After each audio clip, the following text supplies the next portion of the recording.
Welcome to today's video. We are going to be going over a pixie cut, a pink pixie actually. It's going to be an undercut pixie, so nice disconnection on the top. We're going to color it pink at the end. I think you guys are going to really dig this video. So today, the sectioning is going to be pretty simple. I start at the parietal ridge and I work my way back. So look for that recession point. You want to make sure that the top section that you're sectioning off is not too wide. It can really throw this haircut off.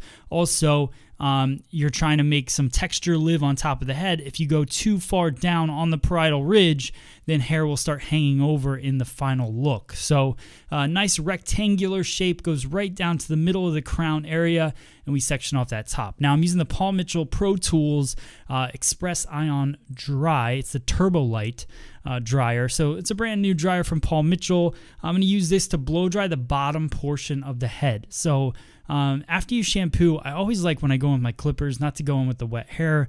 It just helps kind of get everything into the clipper better, and also keeps the hair nice and smooth and works out any cowlicks. So you just go through and you cut it really nice and all the hair is laying the right way. So I'm using my Andis cordless clipper, and I'm also using a 2-guard to start out, and that's really just to remove the bulk. It's also really where I want the hair to end at about the parietal ridge. So I start by just taking out all that bulk. It just makes it easier for me. Some people like to start with that short section first, leave the long hair in there. I like to get most of it out of the way, especially if I'm going to cut the whole thing at a 2 level anyways. So I work my way through, working the clipper back and forth. Key thing with using a clipper, guys, is just to make sure that you don't just go in one direction, because hair kind of does grow in multiple directions. Even though we do that blow dry to prep the hair, it's still good to go back and forth in different directions to make sure you get every little bit possible. Now I jump all the way down to the 0-guard, and this is a trick that I want you guys to try when you're working in the salon, especially if you're not a barber. I'm not making this video for barbers. If you are a hairdresser and you're not used to using clippers, going in using your highest clipper first, take the bulk out, then go in with your lowest clipper and draw your line around the head shape. This is something I've really been working on. I have had some barber friends come in and film some videos, so I learned some things. I really like working with my lower guard all the way, creating that line and really just drawing an outline of where I want the shadowing to be in the haircut. So we're going to do a lower fade, so I want the weight to kind of come down just at that occipital bone area, and then I clean the rest off at a 0-guard. Now this is Mary. I've done multiple cuts on Mary. You guys have watched them on YouTube for sure. She really wanted to go nice and short, showed me this really short haircut. So I thought it was really cool being able to go in and try out those fading techniques. So now I jump to a 1-guard, and that 1-guard is going to be fully open. So you'll still see a line following the ridge of the head, but you notice that line really hugs the head shape, and that's what you want, because you want to really accent what her head shape is.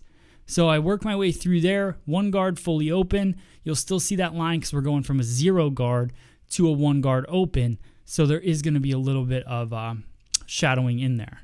So I'll work my way through. Then I'm going to go in with my YS Park barbering comb. This is available on Free Salon Education. I believe it's the 2... Actually, I don't remember the number. But just look up barbering combs on Free Salon Education. You can see this one on there. I use this for my clipper over comb, so I completely close the blade on the clipper, and I go through and I just take away some of that shadowing with that. That's my personal preference. You could do it with a guard as well. So now, cleaning it up. I got this, picked this up at the last hair show I was at in Philadelphia, at the Andis booth. So I paid my own money for it. But I do really like this trimmer. So I like it. I like a T-trimmer for all the detail work. It cuts really nice. It's got lots of power, and it's cordless. I like working with cordless tools. So now I wet down the top of the head. This is where the haircut, to me, gets interesting, right? So, and this is where I think a lot of people have challenges. We're going to make a lot of movements on the top of the head. So really make sure you stay focused. Don't worry about pausing it, rewinding it, and really watching the sectioning that I'm taking. So this first section that I take it right at the crown, and then I comb everything down. This is really where that cowlick area is, and what I wanted to do is create a line. Now I'm trying to get a little more creative with this cut. So what I'm going to do is create a stationary guide. The haircut's going to flow to the right-hand side. So I'm taking diagonal forward partings and I'm over directing them to that stationary guide. And what that's going to do is but push more length towards the right ear, right? So you'll start to see that line kind of unfolding. So I just keep taking diagonal forward partings, bringing them over and cutting it in my fingers palm to palm. So notice, I'm going to comb this out. Notice that line and the length, and it's just an asymmetrical line. It looks really cool on the head. And now I'm going to connect it almost like a U shape, and I'm going to start another stationary guide for the top part of the head. So that's what's cool about this cut, I think, because obviously if you comb everything over to this side, it's very heavy.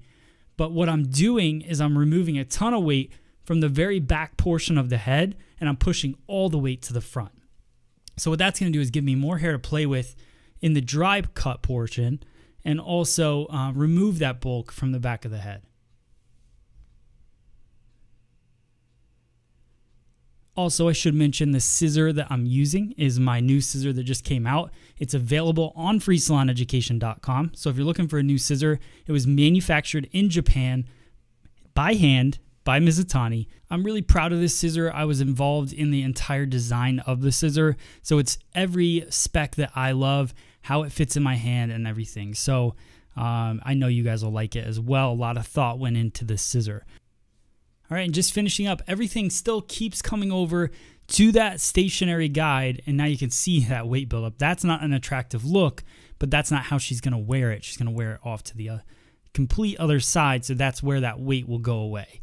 Now, I'm going to connect this line all the way down to the front forehead area.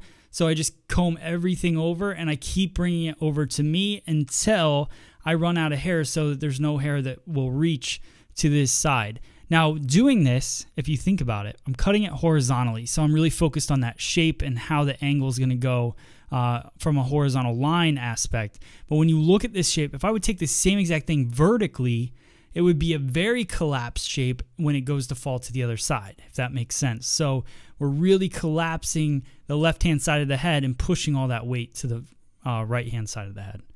So now I continue that line all the way across, over directing everything back and just connecting it together. And then from there, I've got my guide. And now we're working with the heavy part of the head. So that's why I say that this is interesting, because a lot of people just cut their line, then go into a ton of texturizing techniques, take out the bulk, but nothing really has a rhyme or reason to it. The reason I'm now elevating the hair is because this is the heavy side of the head. So I want to elevate it. I switched to a point cutting technique instead of blunt cutting because I want to add more texture and take out some more weight on the lines that I'm creating, and I'm over directing everything back. So I do that. I blow it dry, and then what I'm going to do is go in and color it, and then when I rinse out the color and I blow it dry one more time, then we'll go in and do our dry cutting technique. So we're using Paul Mitchell Pop XG. It's a fantasy color. I mixed pink and red and hot pink, and like I mixed tons of peach all together. We wanted to make a pink color that just was a little earthier looking, so it wasn't just like a really bright fantasy color. It was a little bit softer, so I think you guys will like the end result.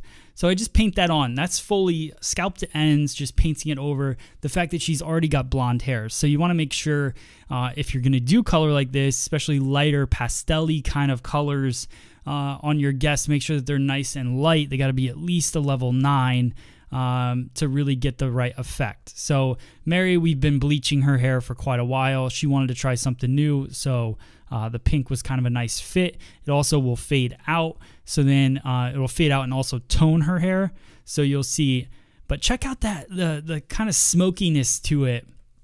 I really love the movement and everything. And now I go and do some dry cutting techniques. Start out with point cutting because I really wanted to break up the lines that we created on the top. So we did some pretty blunt lines, over directing everything back to that stationary guide. So what point cutting does is just goes in and softens those lines. And then I go right across just above parietal ridge and I pull some of the hair down. This is hair that probably is going to fall off to the side, let's just say.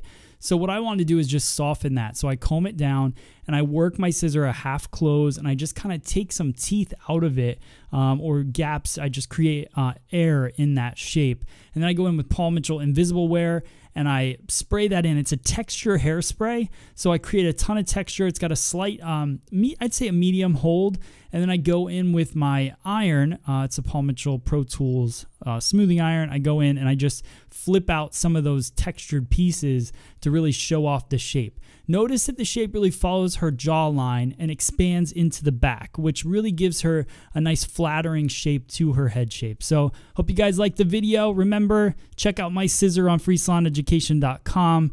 Thank you guys so much for watching. If you have any questions, hit me up on social media, everything at Free Salon Education. Thanks for watching.